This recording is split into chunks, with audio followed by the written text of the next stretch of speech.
Pembelajaran Jawi.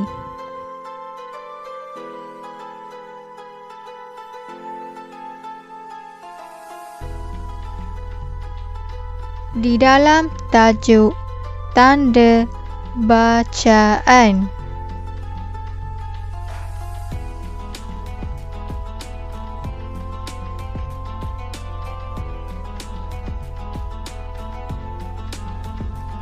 tanda bacaan ialah tanda khas yang digunakan bagi memahami ayat dengan jelas.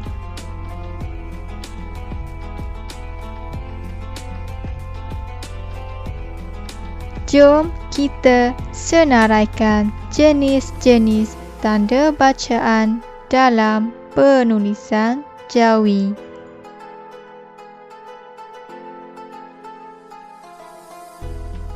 Tanda noktah,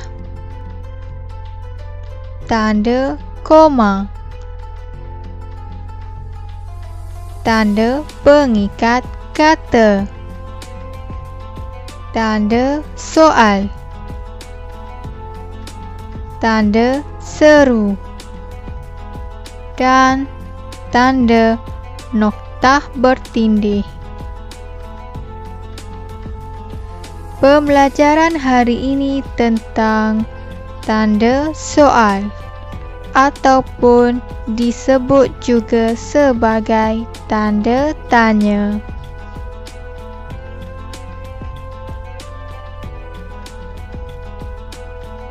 Tanda soal ialah tanda pada akhir ayat tanya, sama ada dimulai dengan kata soalan ataupun tidak.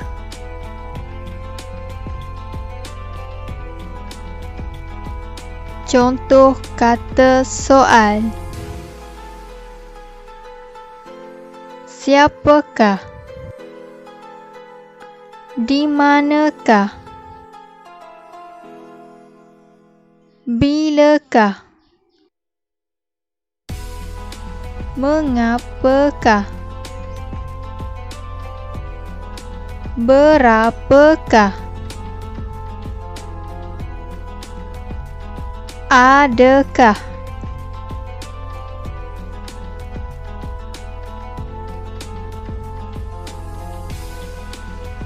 Manakala contoh ayat tanya yang dimulai dengan bukan kata soal,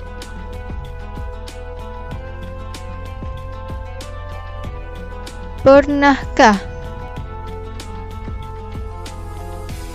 Perlukah? Bolehkah? Mungkinkah?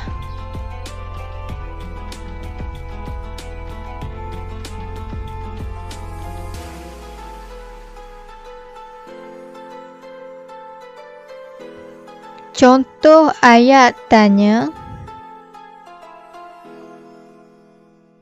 di manakah letaknya Muzium Negara?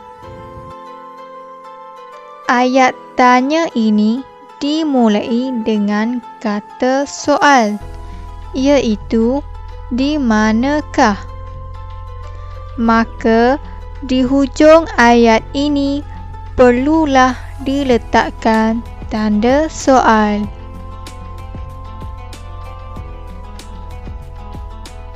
Contoh kedua ialah apakah yang terdapat di Muzium Negara?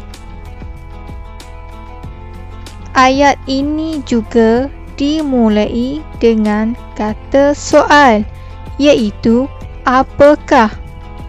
Maka di hujung ayat ini juga perlulah diletakkan tanda soal.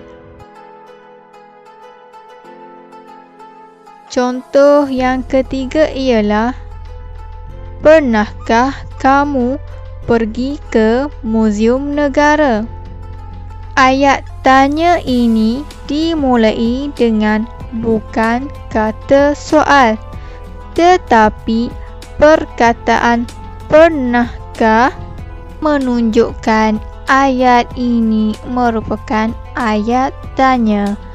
Maka di hujung ayat ini juga perlu diletakkan tanda soal.